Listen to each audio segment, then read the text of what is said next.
Hello, everyone. Welcome to another episode of Secrets and Analysis for Star versus the Force of Evil. This week, me and Michael are going to discuss Game of Flags and Girls' Day Out. So, I think Game of Flags was the better of the two episodes, at least in terms of lore and what we learned. We actually did not learn too much or anything at all, lore-wise, from Girls' Day Out. But in Game of Flags, especially at the end of the episode, we see that there is something pretty big that it's leading up to. Yeah, it's so basically Star's mom turned into this giant butterfly, which is kind of a nod back to Muberty. Now, you said that there was some sort of theory going around with Marco and how that might play a role in his future, his destiny, or whatever. Yeah, we can talk about that now. Actually, basically in Red Belt episode Red Belt, Marco has a dream where he was kind of surrounded by, he was in a locker where he was surrounded by Muberty hearts, and he's wearing a suit, which is, toffee, or we don't know what that could be about. But it shows that Muberty will probably be really important. People were not really sure where it went back in Red Belt, what it was foreshadowing to. But now that we have seen the Muberty form again with with Star's mother, it's definitely going to have a big role in the series. And what does this mean that we saw him kind of in the locker with a bunch of hearts? Does this mean that they'll harm him, they'll save him, he'll have something to do with them? There's a lot of possibilities here.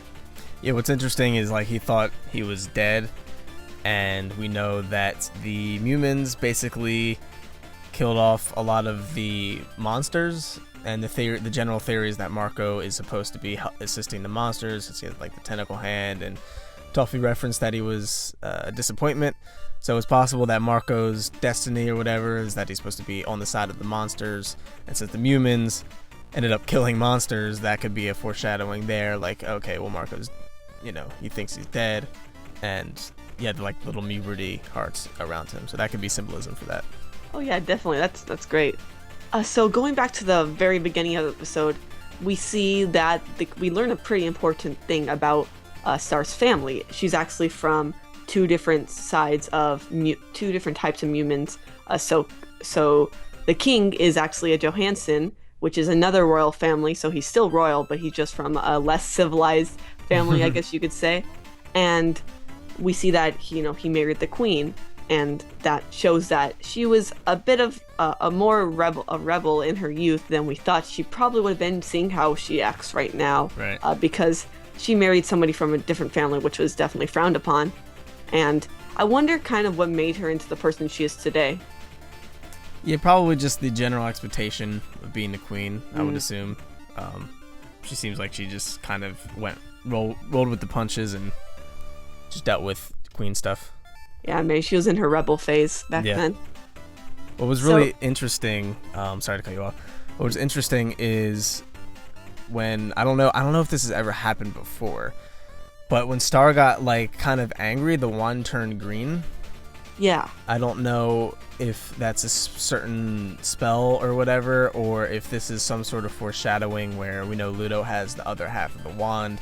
And his wand is usually green, and we know he uses more dark magic. I don't know if this is some sort of foreshadowing where the wands are connected, and it's kind of feeding off of Star's dark energy of some sort, and that could end up being a problem in the future, or something like that. I'm not sure.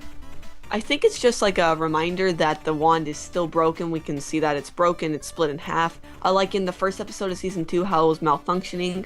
It seems to kind of be under control, but maybe at any moment it could just go haywire again. Yeah. So that's what I was thinking. But yeah, green is the color of evil kind of in this show, especially with the wand, the other half. Yeah. So we also see that we also get kind of more confirmation that the butterfly women in general just get cheek marks. Not all of them have them, but some of them, and none of the males have them, it seems, and none of the Johanssons have them. And I thought it was cute that there was a girl at the kid table with crown cheek marks. So pretty much anything goes, it seems, with the cheek marks, but there is some general rules to who has them and who doesn't have them. Right. It's interesting. She had a crown cheek marks, and that kind of goes against the whole suit of cards theory or whatever, where it's just hearts, diamonds, clubs, and spades. But this also kind of alludes back to Miss Hanus possibly being related to the butterflies some way. Yeah, more closely to Star and her mother than the rest of them. So she probably has like a really close connection as she follows the suit pattern. Yeah. Rather than the other humans who either just have like stars or like other shapes like that. Yeah. Also, something interesting to know, we got to see like that Mumin corn is really coveted. It's like a really valuable food. Like I don't know if like it's any different than Earth corn, but people seem to love it there. It's like their biggest crop, and the monsters obviously want to steal that. So yeah, I don't know. Sounds like it's better than Earth corn, most likely. I liked the little nod where there was like a rain cloud and Marco's like, nope, not doing wet socks. Like I like how that's still a thing that they bring back. Yeah, we've seen before that he is not a fan of wet socks at all. Yeah. So, that goes into when they start the game of flags, which Star is not supposed to participate in, but she and Marco do anyways. And when they do, we get to see how different these two families are, and they both play dirty, but in very different ways. Yeah. So everybody should have probably seen this coming, but the queen eventually finds out about Star's antics, and she's not at all happy with that. And this actually, and right before that, we get to see that, or during that, we get to see that Star goes kind of crazy over the game. And, in the end, we learned that she was doing that to help out both sides of the families, but she just acted really weird. She does that sometimes. That's just Star, I guess. But right when, she's about to win, kind of, her mother comes in, and we get to see her Muperty form, which we were talking about earlier. Yeah, it was really interesting. I guess I don't know how Star is supposed to grow into that, like, because she already went through puberty, she did the cocoon. Like, is there another cocoon that she has to go through, or is it just gonna naturally grow over time? It's something she could just activate. Really interesting.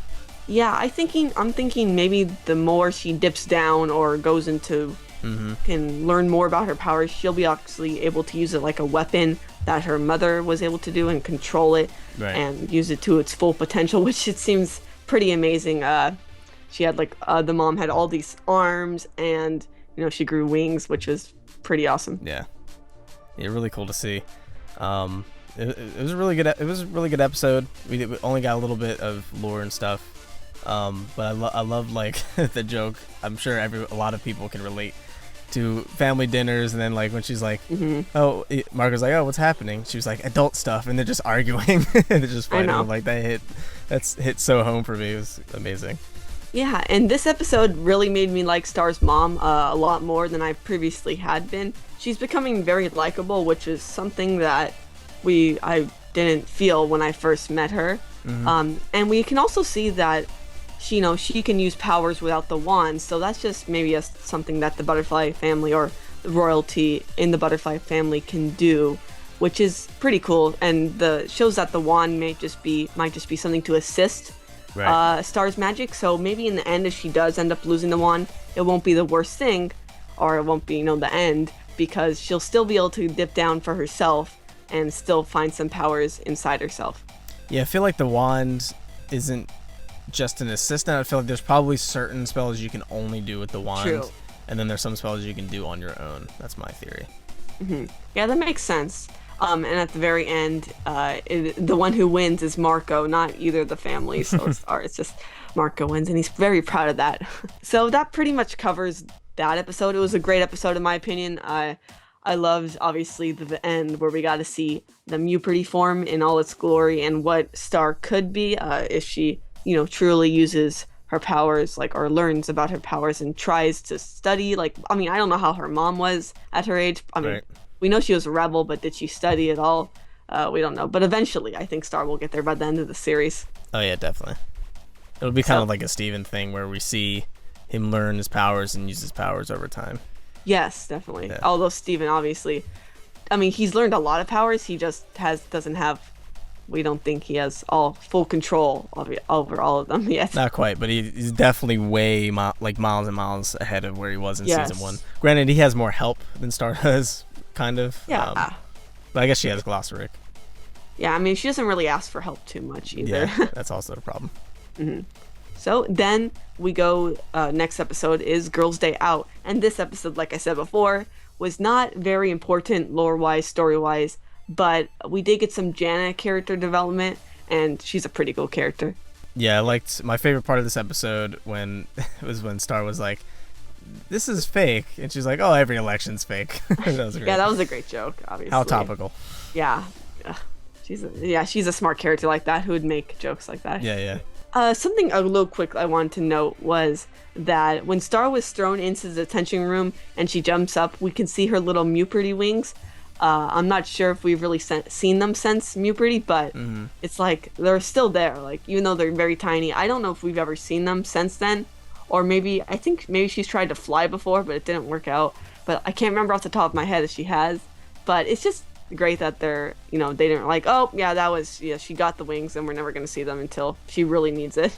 Oh, yeah. And especially after the Game of Flags, I don't think they're going to forget about that. It definitely seems like they're going to play an important role. Yeah. So the plot of this episode, Star goes to detention and basically becomes the mayor of it. She was elected without her knowledge.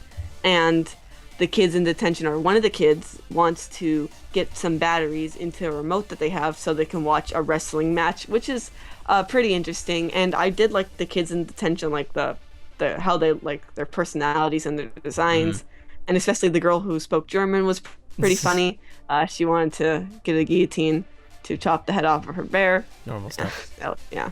Yeah, the main problem I had with this episode, which I'm disappointed it was never mentioned, was that Star almost definitely could have just made some batteries. Like, she can create a window in a wall that doesn't have a window, but she can't make batteries. And she can create living creatures. Yeah. But can't make batteries. That's a very good point. that was the first thing I thought of. I'm like, I swear to God, if they don't mention that she could have made batteries, I'd be very upset, and they never did. I think a lot of episodes could have been a lot shorter had Star been able to do something with her wand, or she thought of that at that moment. Like, are you serious, Star? Yeah. But the episodes wouldn't work out, a lot of them, if she was. See, I would have been fine with it had she tried to make batteries and she just couldn't do it, because we know she doesn't really have all her spells down. Yeah. So if she just tried to materialize some batteries and it just came out wrong, and then she's like, okay, we're just gonna have to get some batteries, then I would have been fine with it. But the fact that they never brought up the fact that she has a wand that she can just make batteries is annoying. Yeah, that's a really good point. But instead of just making batteries, they have to go get some from the store. That's what they think. So they end up sneaking around the school, and they get into they hide and stuff, and they see Oscar again, who's able to actually give them some batteries, thankfully. So they didn't actually have to go to the store in the end. But I mean, I guess it's nice to see him again, and Star is still infatuated with him. Yep. Not much to say about Oscar, really. Yeah. And in the meanwhile, Marco has his hand stuck in a pipe, trying to get the hamster, which I thought was funny. Which was actually kind of interesting because I don't think it was the same arm, but it was kind of reminiscent of the tentacle hand. Oh no! Yeah. Bringing that up. So I think that was kind of a foreshadowing that. Is it the right or left arm? Right? Let's look it up. Okay, so yeah, it was he had the tentacle on his right arm and then the pipe on his left arm. So close. It may or may not be a foreshadowing of some sort. I have no idea. But yeah, I don't know. Maybe the tentacle is gonna take over both his arms. His whole body. He's just a monster. He'll just be a monster, which I guess some people probably think that is where it's going towards a little bit with Marco's character. So who knows? Guess we'll see. But his treatment from the firefighters was hilarious. They just didn't notice him at first. He's like, down here. And then they just cut it off and his arm is stuck in the thing still. That's funny. Yeah, whatever. So then Star and Janna get back to detention right before the teacher sees them. Obviously, the teacher was kind of distracted by the snake that Janna had in the chips, which she opened. Yeah, and then they get to see the match, the wrestling match. So it's a happy ending, and Janna becomes deputy mayor. So it was just a great, it was like a funny episode in that way, and I liked it. Yeah, I enjoyed the writing. Oh, shoot. Wait. No, I like the writing in this episode more than Goblin Dogs. I just thought the jokes hit harder. It was generally more generally more funny. But yeah, it was a good episode. Again, we didn't learn anything. That's my only real complaint about this season is we're not getting much story development or plot development in terms of Ludo and Toffee and all that. So I really hope they start picking that up more. I mean, Ludo's changed a lot, but Yeah. just no Toffee at all. Like, what is this? He was such an amazing character. I think by this time last season, we had seen him. He was introduced. So, I mean, hopefully soon. We know the next few episode titles, which I don't really know off the top of my head, but we better see him. Just by then, like, it'd be weird unless he's totally dead, which a lot of people are like, there's no way. No way. He's gone forever. That's just weird. Yeah, but the episode titles or the descriptions definitely seemed interesting. So I feel like we'll be getting into more serious territory pretty soon. Yeah. Yeah. So that pretty much covers it. Like I said, not too much from these 2 episodes, but they were still funny, and it made me laugh. And so I think that pretty much covers it for this video, and we'll be back next week with the next couple episodes. So I'll see you then. Later.